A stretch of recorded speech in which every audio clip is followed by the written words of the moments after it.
Today we're going to be building pedal from the Dirty Haggard audio chapel recording. Here's all the components. Bada bing. It's not a super crazy circuit board that we have to populate, but it is, you know, there's enough going on. Here's the, if it'll focus. This is the PCB board for the circuit. I'm going to read a little bit about this. This circuit is based on the classic MXR distortion DoD 250 overdrive preamp. These designs are very similar and were released around the same time, 1979. These circuits utilize an operational amplifier, which is known as an op amp, to provide gain to your guitar signal before clipping the waveform in order to add distortion into your amp. It's the PCB. I'm gonna see how close I can get it. So these are all the little parts you put all the components in. So I got my PCB holder here. Shout out to StuMac. Shout out StuMac PCB holder. This thing's great. So today we're gonna be working on this circuit, putting it together, populating it, and then potentially, if I have time, putting it in the enclosure. So first of all I gotta do is I gotta get all my components and get them all set up to where I know what's what and what I'm using and what order I'm putting it in. This right here is the notes from Dirty Haggard Audio.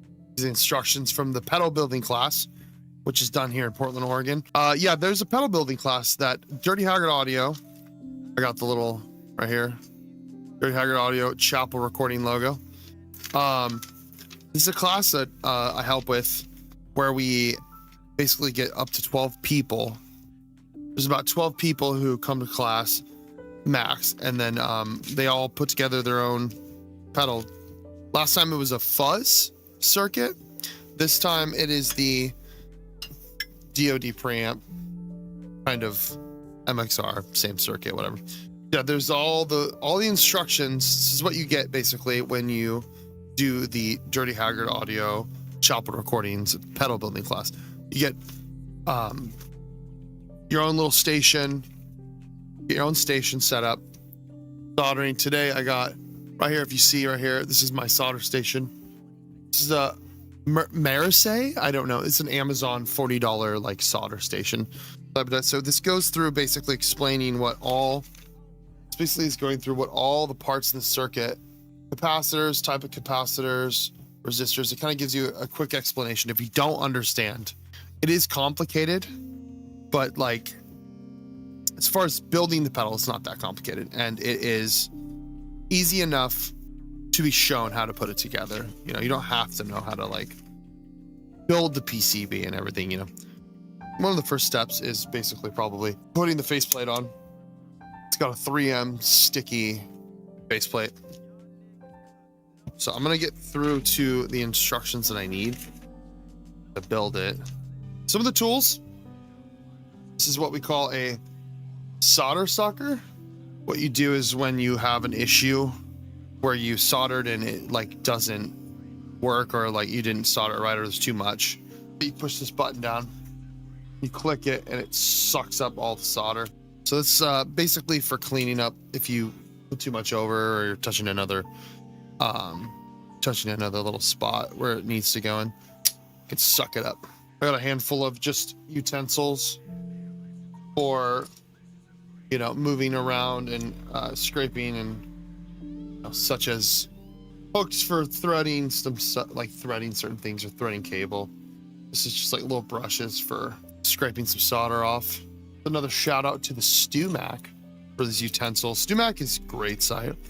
They sell everything for like building amps, pedals, building guitars, luthier stuff. Another tool you're gonna need, cutters. I also have a pair of strippers. You go like this, strip the ends off so you can solder it. Magnifying glass. You can see close up. It did have a thing where it was on an actual mount. Okay, so you got normal stuff like switches and the knobs. Now this is easy enough. All you do is basically solder this spot. And this thing, it takes forever to zoom. Right. Put that in there, and then you basically solder the bottom part. So that's one thing that I'll do later. We're gonna go through all our parts, and we're gonna figure out what resistors and diodes and everything. These are kind of bent. Luckily, they're all put into paper, so they're all together. Then we got stuff like here. Let's see if this even zooms in. All right, Drew Clegg in the building. So, some people might know this pedal with Big Muff. this color on it, right? Oh, you have the fuzz, yeah. Oh, And then some people might know the pedal with this color on it, right? Oh, you got both of them? Oh, I thought you only grabbed one. But no one knows the pedal with this color on it. Did you paint it? No, Nick made me a pink one. Yo, I'm jealous. My pedal board. Truly, you see. Well, it's like the video's probably taking. It's like, yeah. All right, we're gonna pull out the old multimeter, everybody. Got a little light. Compared to other pedal kits, this one they're still working on kind of figuring out the instructions a little bit better, kind of like step by step. Like all those other kits, it goes put these resistors in. It shows exactly which one, goes through every step. But for the most part, in person they kind of do everything, so it's not that bad. You'll see it in a second. It's got the photo of the DoD circuit. It has a little explanation about basically that MXR distortion plus and then the DoD 250 overdrive preamp, basically the same circuit. Oh, I dropped something. Oh no, it's a cat. So I don't know what's what, so I'm gonna have to sit here and multimeter all this shit so I know which resistors I have. Okay, so the schematic up here, if you actually look. Show it. Yeah, if you look in here, I'm gonna put it on the camera for a second. If you look, it says R2 4.7K. It shows all so just okay, so I can just correlate all that with that. Perfect. My brain thinks, oh no, the schematics are like really complicated to read. I'm like, oh, it just says resistors, protection diode, capacitors, clipping diodes. Oh, so what's cool is what he did. It took me a second to realize all the parts. There's the protection diode. I even Googled all these just to make sure. Protection diode. So right here I have two different sets of clipping diodes. Here's like a generic, there's like a very cheap, black ones are like kind of cheaper. The other ones are different type. There's sockets, so you can actually socket where the clipping diodes are, and then you can literally trim them down and swap them out if you really. Yeah, just like the clipping diodes for the fuzz too. That's cool. H48. All right, well in that case, let's see which one. Looks like I'm doing clear. Like when I'm checking the diode. One? Oh, this is the Mega. This is the Megalodon. It's a big one. It's bigger than all the other ones. This is 17.9, so this is the 18K. All right, here we go. First solder point. Look at those clean solder points. I was watching that video of how like the auto things, the auto soldering stations where you just lay everything and then it just like lays a pool. Oh yeah, you just said it. That's like what JHS or big companies, they put it all in there and they just go boop and they just dunk it. How does that work? Like wouldn't it get all over or does it just not, it only sticks to the metal? Is it 47? Okay, 47. I got the 47. R6. All right, we found another one. Joe, look at. Joe, are you watching? Joe, look what I'm doing. Soldering. Focus. Come on. Populating the board, Joe. This is what we call populating the board. Soldering. Oh, burb. I'm a scientist. I'm a soldering scientist. So fun fact, Joe, with resistors, they're not polarized. You don't have to put them in a certain way. You put them in any way, just the current of electricity goes through, no matter what way it goes. I'll populate your board. It came in a box and it was labeled Diet Pepsi. When I opened it, it was for regular Pepsi. I'm a Coke guy. Okay, so this is the Megalodon. I got 3 Megalodons. 1 meg. R4. R4 is...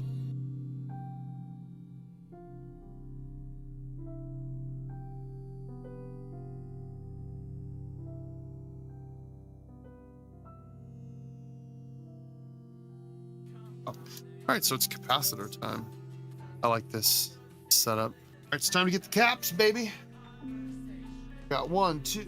Yeah, there's these things. I don't think these go on the board, but I don't. They look like little. They almost look like fuses from a car. Car fuse. I guess they don't look. They're just clear, but I don't know what. Yeah. Remember the 2 electro. Oh, okay, so capacitors. Most of them aren't. They're not polarized, except the big boys they got the positive and ground lead. So assuming the white spot is the white on here, the ground. You know what fucks me up is when there's different components, but they're like different companies and they're different colors, and I'm like, wait, the blue one's there, and then I'm like, oh wait, it looks different because then in this photo it's blue, but the one I have is black. Basically, just took a lot of photos of the wiring, so I can see what the wiring goes to what, just so I know what cord goes. Because I'm like, oh yeah, I got this. I built pedal. This capacitor, like a white spot on, it's like a circle, right? Half of it's like white and the other one's normal. I like triple check myself. 220 UF, yeah, okay. 220 UF, okay, that's right. Solder time, baby. Are you ready to solder? This is a 2A472J. I think this is C8. NF. Wait, NF capacitors. That is. You use ohms to check capacitors? Oh, you need to know these things. Okay, ohms don't voltage? I don't know. I'm not a. Oh, no, right there. C4. Beautiful. Oh, the electrolit ones are probably the big boys that have colors on them. Yeah, okay, so those ones are. Okay, yeah, so the other ones just go in wherever. I think it was the last pedal class. Some guy's like, I'm done. He's like, sick.